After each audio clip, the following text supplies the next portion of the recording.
Everyone's talking about missiles, markets, and politics, but in today's video, I want to talk about something more real: daily life. How are people in Dubai actually living right now? Are kids going to school? Are beaches still full?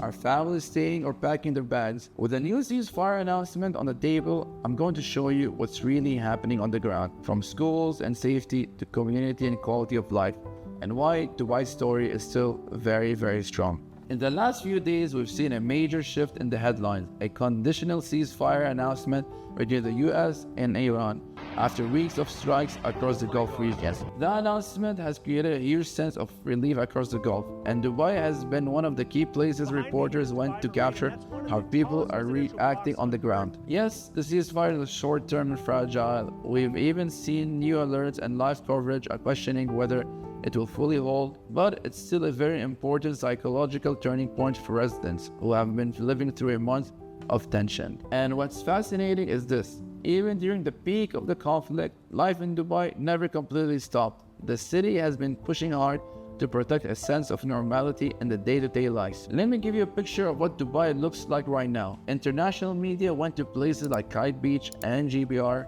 and what they found was not an empty ghost town. They found families on the sand, kids playing in the water, people jogging along the track, and cafes still serving customers. One French newspaper described it perfectly: an appearance of normalcy with underlying anxiety, people going to the beach, meeting friends, going to work, but with everyone just a little more aware of the news than usual. A lot of long-term expats told reporters that the idea of leaving Dubai hasn't even crossed their minds. One Indian sales manager raised in Dubai called it his second homeland and said he never considered pulling his money out or moving his family, even during the worst days of the war. So you have this dual reality. Yes, people are cautious, but they're still living, still planning, still treating Dubai as home, not just a temporary stopover. Now for families, the biggest question is always, what about my kids? What about school? During the height of the missile tension, UAE authorities took a very predictable, very structured approach: move schools online temporarily to keep children safe,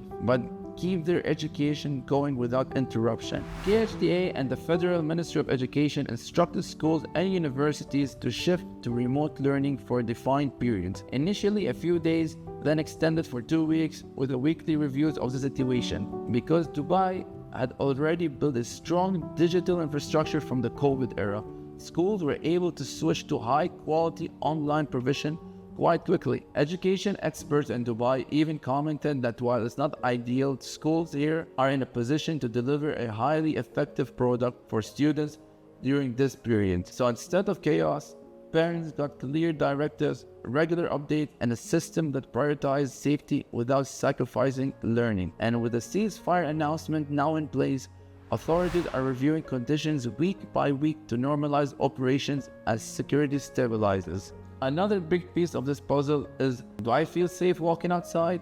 Do I trust the system? A lot of residents have pointed to one thing that claimed them down: the effectiveness of the UAE's air defense system. After the initial shock of the first strikes, the fact that most threats were intercepted allowed people to gradually return to their routines. National emergency authorities stressed early on that the situation was under control and introduced clear precautionary measures, from temporary airspace closures to moving schools online, all with a single message: safety first, panic never. At the same time, local authorities in Dubai have been very strict about viral fear. People have been detained for sharing attack footage in ways that could spread panic, which shows you how seriously the city takes information control when it comes to public morale and stability. Is there an underlying anxiety? Of course. Residents interviewed by international media say exactly that. I didn't feel anything. Even the people, no one felt it. It's very safe here. It's one of the safest cities in the world, especially Dubai.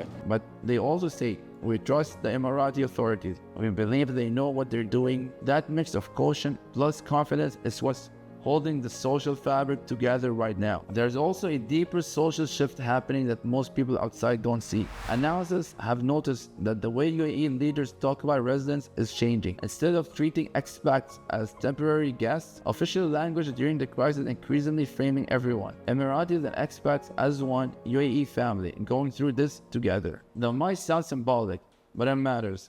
One regional commentary described this as the beginning of a new social contract, where people who choose to stay in Dubai are being offered the strongest sense of belonging and long-term security. And you can see it in how people respond. A British property investor interviewed on a Dubai beach said he still feels optimistic about Dubai, even during the war, and highlighted how well the country has treated him and the opportunities it offers. When you mix that with long-term policies like golden visas and family residency options, you get a population that sees Dubai not just a place to make money, but as a place to raise children, build a life, and ride out difficult moments together. So zooming out, what does all this mean for Dubai after the ceasefire announcement? First, the city has proven that even under extreme pressure, it can keep the core of the daily life together. Beaches and public spaces open, shops and restaurants operating, kids continuing school online, and essential services running. Second, residents are not abandoning Dubai.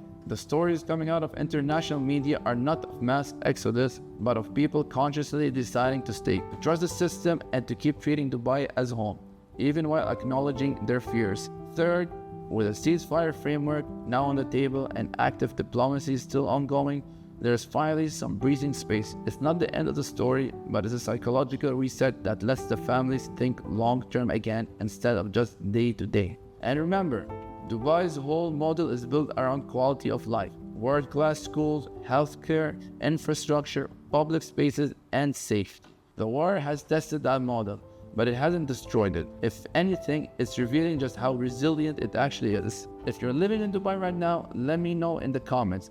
How has your daily life actually changed? Are your kids studying from home? Are you still going to the beach, to the mall, to your favorite cafes? And if you're watching this from abroad and trying to decide whether Dubai is still a place to live and invest in, I hope this video gives you a more human, on-the-ground perspective, not just the scary headlines. Hit like, share this with somebody who needs reassurance, and subscribe for more honest, data-backed content about life and real estate in Dubai. I'll see you in the next one.